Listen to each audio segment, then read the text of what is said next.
So we're going to talk about a little bit of fantasy football. Yeah.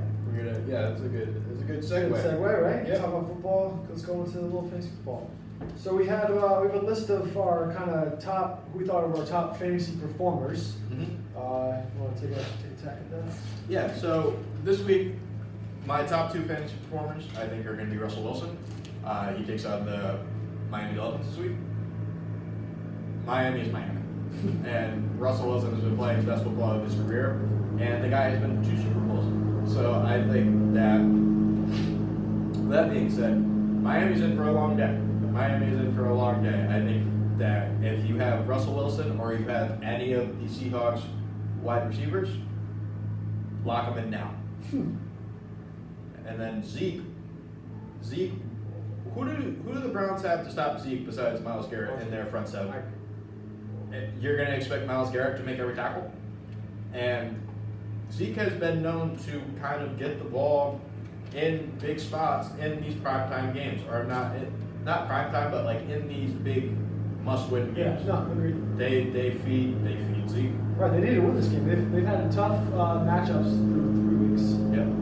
So it's going to be a good game to watch for that. Yeah, and if the Cowboys lose that game and Zeke has like an ant day, they're big frauds in the NFL. They're frauds.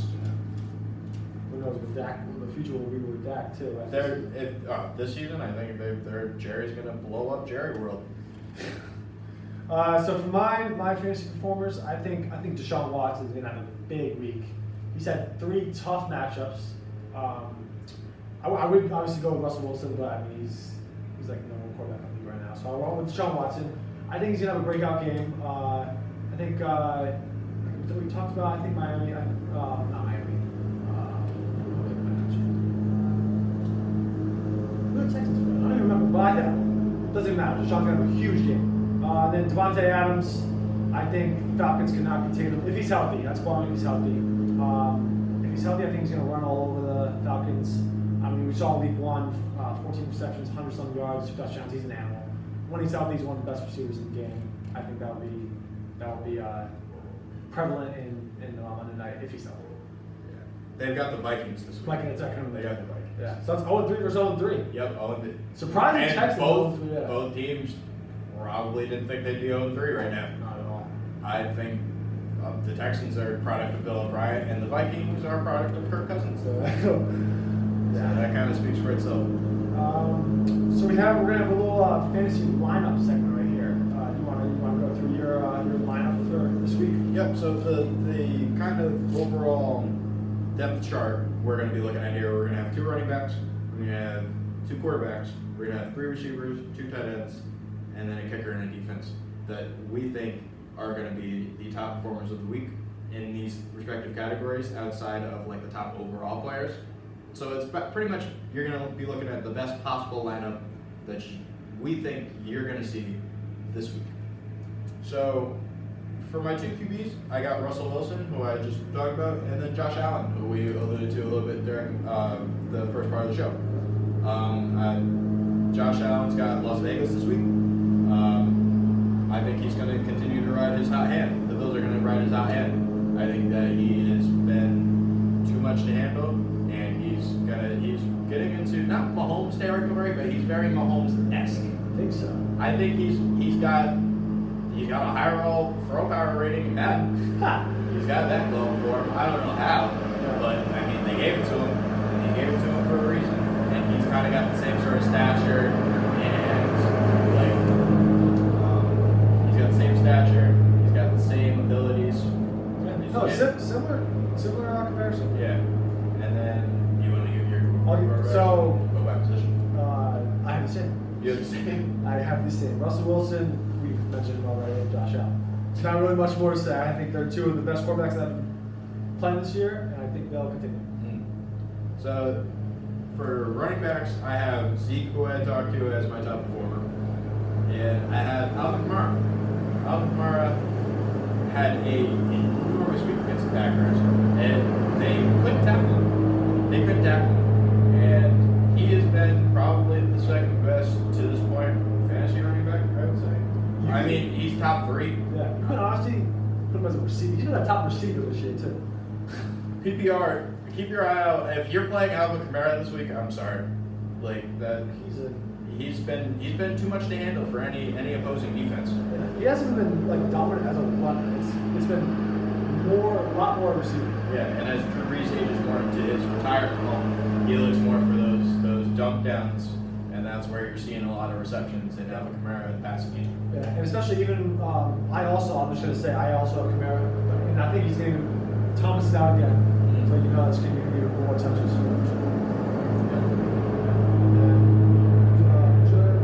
I had T. And I have Aaron Jones.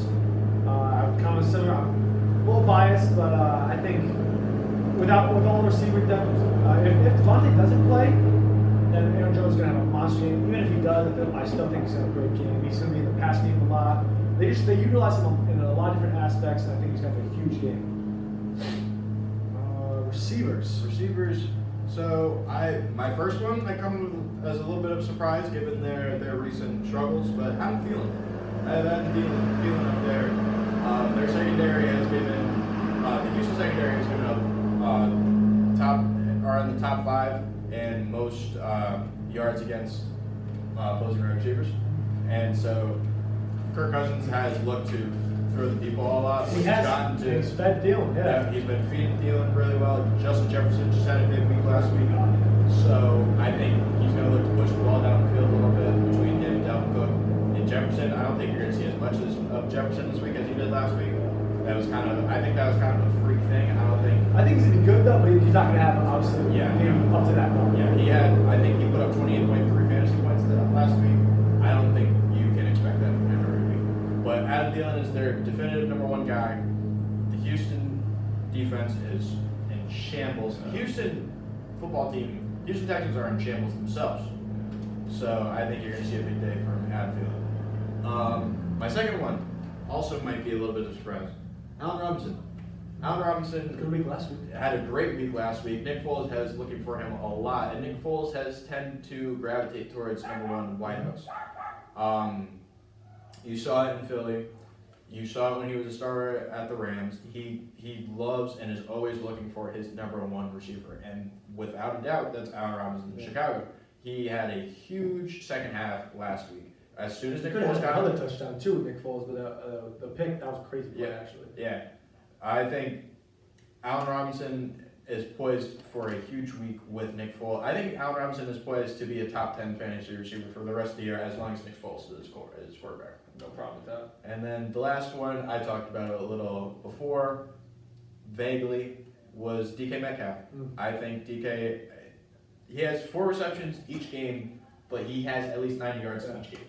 So, with that being said, if you give him 6 receptions, you know where his yards are going to be at, and especially against the Dolphins, who don't really have much going for them, they're in for a rough day. They're in for a very rough day. I don't know if Byron Jones is really ready for that matchup at all.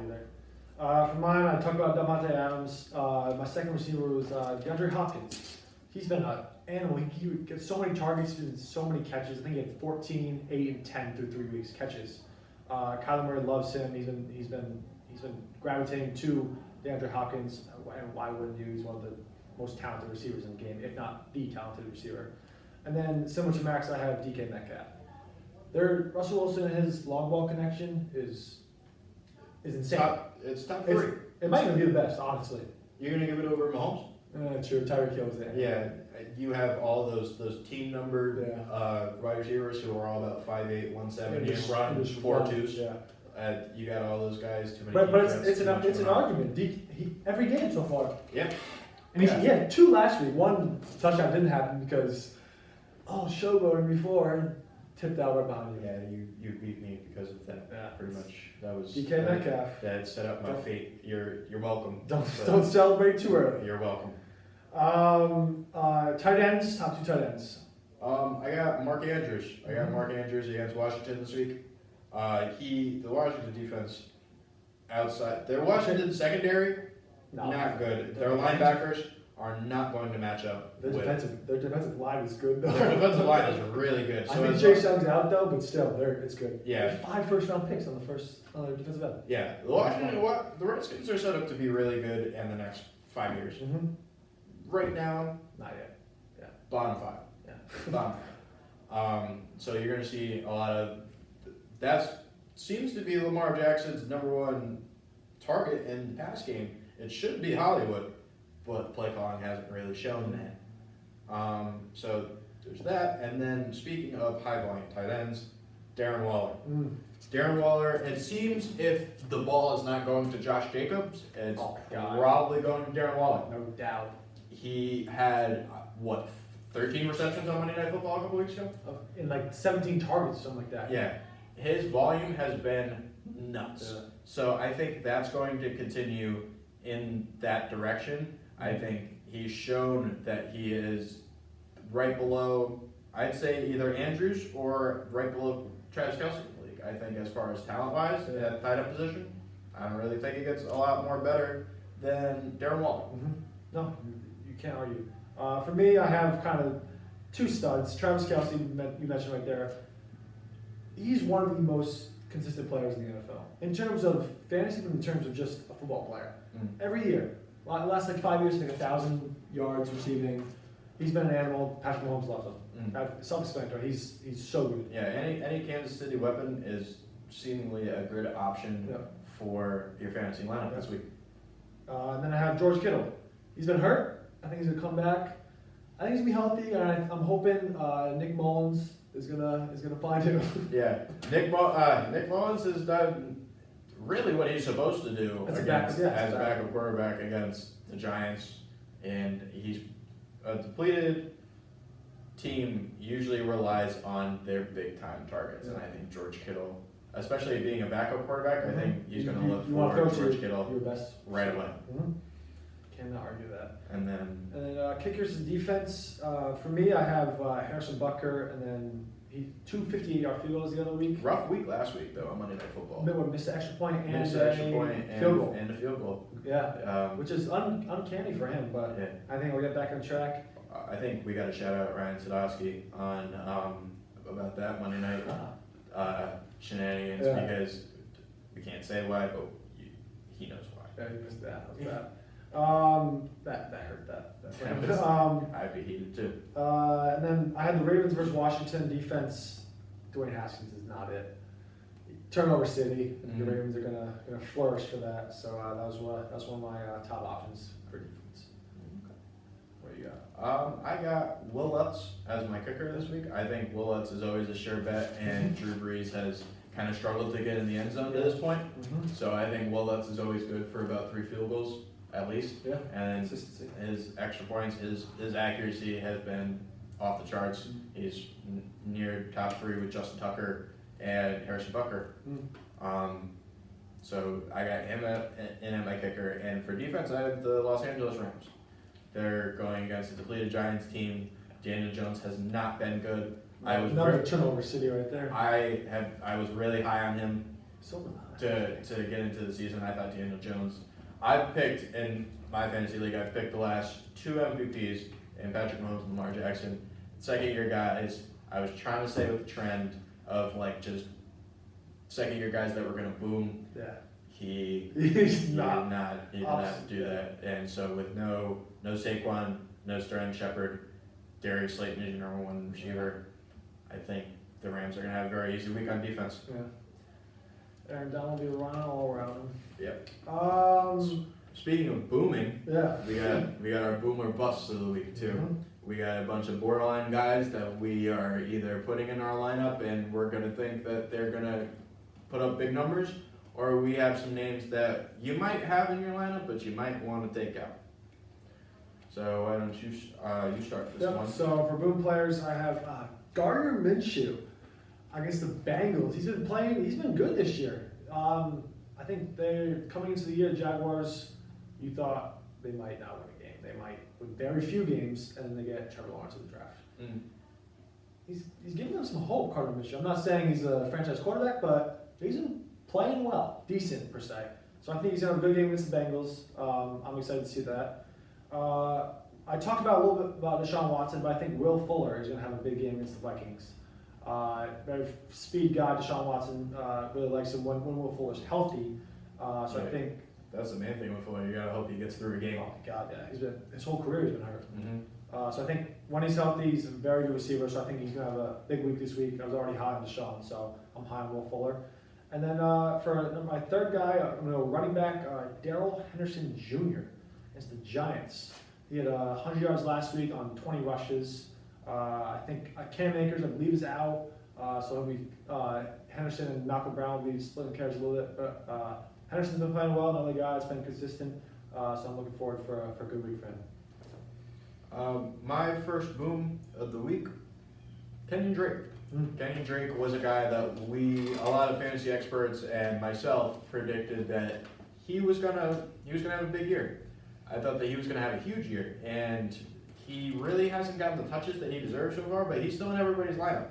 And the Carolina run defense has given one of the most yards per game to opposing running backs, and I think that they're gonna. Obviously, the Arizona offense has been more pass heavy, and against Carolina defense, I think you're going to see a little switch because they're the Carolina defense, and they've given up so many big plays to opposing running backs. Yeah. And then my second boom so far is James Robinson. He's been active in both pass and rushing game, and He's been great. yeah, he kind of came out of nowhere for me. He looks to be the saving grace of that Jaguars running game because without Leonard Fournette, everyone was kind of in shambles. We thought we were going to see more Chris Thompson, and then James Robinson kind of came out of left field for us.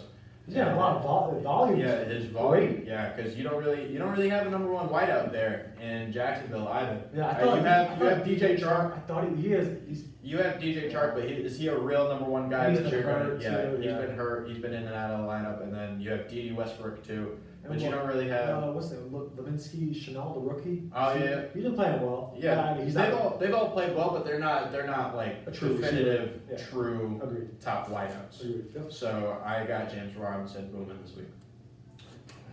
For my that was your three, right? I put two, and then you put. Oh, perfect. My fault. Bus players. I'm gonna go with Todd Gurley. He's, I don't know. I was high on him this year. I thought the volume, if he's healthy, the volume's gonna be there, and it has been. His yards per carry's been down. He's not even catching the ball anymore. He used to be the best running back in the league. For like 2 years in a row, he almost won the MVP. He was a fantasy machine. Now he's Knee troubles seem to have really brought him down. yeah.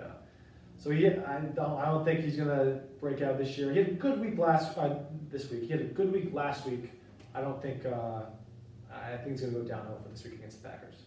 And then my second one, who's very good receiver, not doubting his talent. I just don't think Tyreek Hill is gonna have a crazy game this week. I think Pat's D is still not one of the. It's one of the best in the league. Honestly, they're always good, and they always usually shut down. I mean, last week they shut down Darren Waller.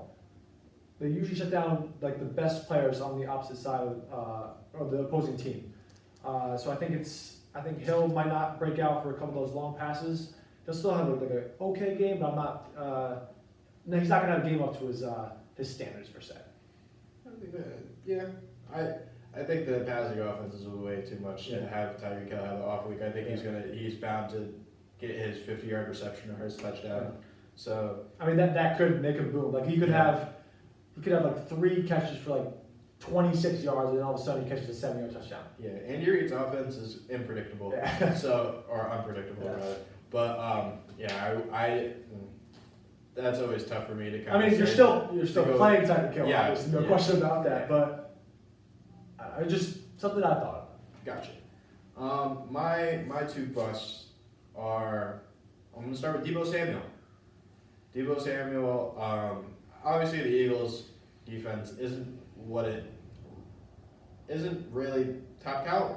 Obviously, I think it's gonna struggle, or it has been struggling to this point in the year. However, you have a backup quarterback.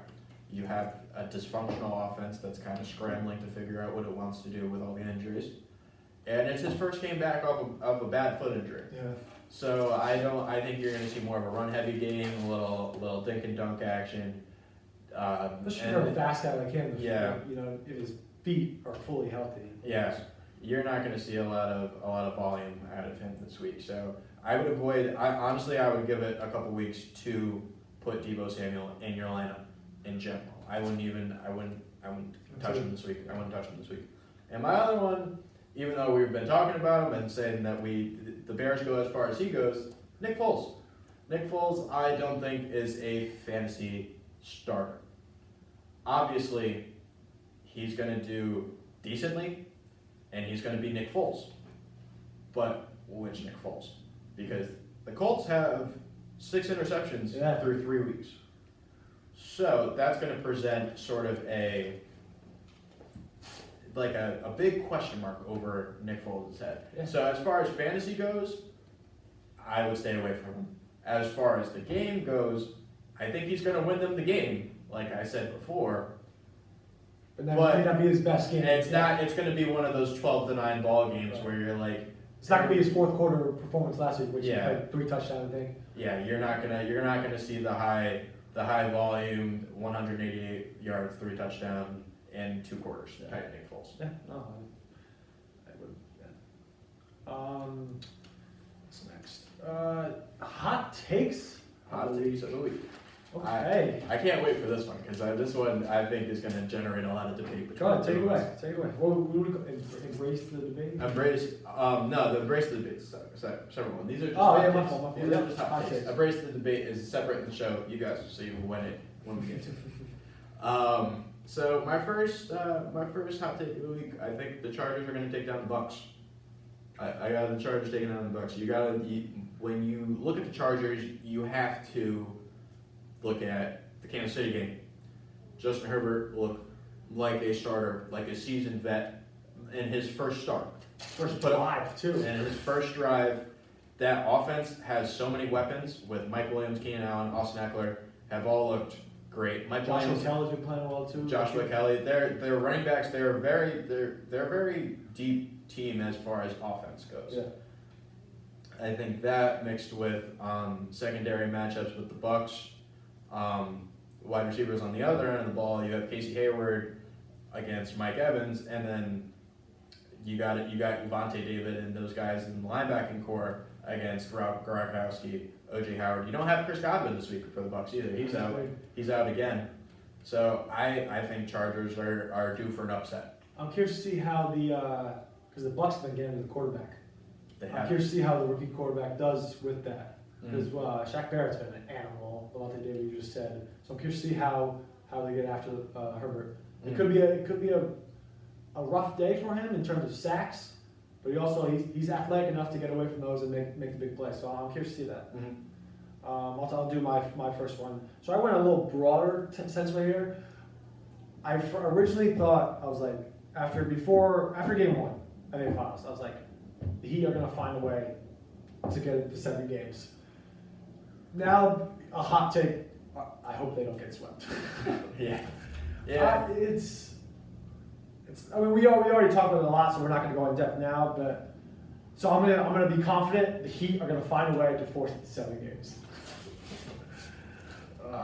Who knows? Another one of those big Bermuda stretches we got there. Yeah. But I'm going to tag along with the NBA theme here. I got Kendrick Nunn leading the Miami Heat scoring in Game 3. I think that the loss of Goran Dragic, the loss of a true point guard, is going to benefit Kendrick Nunn immensely, especially that he's going to be kind of the forgotten man on the Lakers side of the defense. Yeah. Everyone's going to be focused on Jimmy Butler. If Bam comes back, they're going to be focused on Bam. And then the rest of their supporting cast, Tyler Hero, Duncan Robinson, I think that he's going to get kind of forgotten. He's going to generate a lot of open shots. I think he's going to have a high volume of just open shots. I think he's going to have a lot of open shots. He's been playing with confidence too lately. Yeah, 18 points game 1. He showed that he's not afraid of the moment. He was NBA rookie first team this year. There's a reason why. He started every game this year for the Heat. Yeah. He's a good player. He got lost a little bit in the bubble, but he's playing well. And you said we might have a little debate, but I agree with you. He could have a big game 3. Mm-hmm. For me, another hot take, a more broad sense. I'm gonna go out on a limb and say an NFL team is gonna go undefeated this year. I don't know who. Probably more to the Chiefs. I don't think the Seahawks, just because the division is too tough. Undefeated regular season? Regular season, yeah. Oh, okay. Regular season. I was like 19-0. No, my bad. Regular season, so 16-0. Okay. I don't think the Seahawks have a chance, even though they're good. The division's too tough. Yep. I think the 49ers will come back, and the Cardinals can beat anyone. Yep. And the Rams too. I would love to say the Packers. I don't know if I can confidently say that even as a Packer fan, but I'm gonna go out on a limb and say one team, but in particularly the Chiefs are gonna go undefeated this year. Yeah.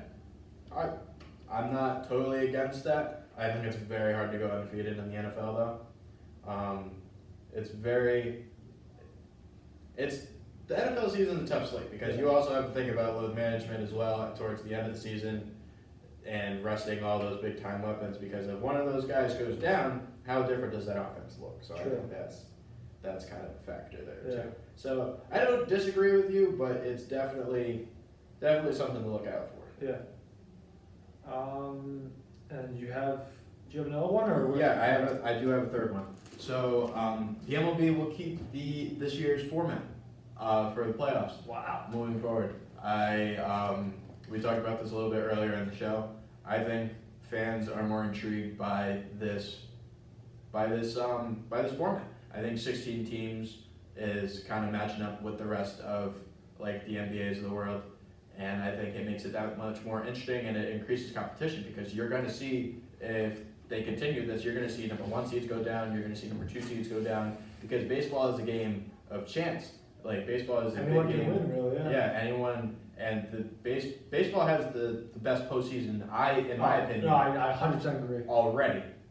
So, with that being said, I think it just makes it that much more interesting because you don't know, you kind of have your favorites going into it, but you don't really know. Like with the Nationals last year, nobody saw that. Right.